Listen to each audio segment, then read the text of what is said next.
প্রিয় দর্শক, দেখুন সকালে সোনার রবি পূর্ব দিকে উঠে পাখি ডাকে, বায়ু বহে, নানা ফুল ফুটে। দেখুন শহরের বাড়িতে একটা আম গাছ আছে, এখানে আম গাছে বেশ কিছু আম ধরেছে। দেখুন আমগুলো আস্তে আস্তে বড় হচ্ছে, এখনো ছোট। দেখুন গাছপালারা কি সুন্দর মিলেমিশে থাকে। গাছপালার ভিতরে কোনো হিংসা বিদ্বেষ নাই, কিন্তু মানুষের ভিতরে অনেক হিংসা বিদ্বেষ।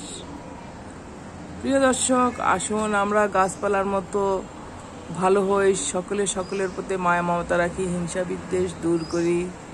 প্রিয় দর্শক, গাছপালা হলো বেহেশতি জিনিস, বেহেশতি জিনিসের মতো আমরাও যেন বেহেশতি মানুষ হতে পারি।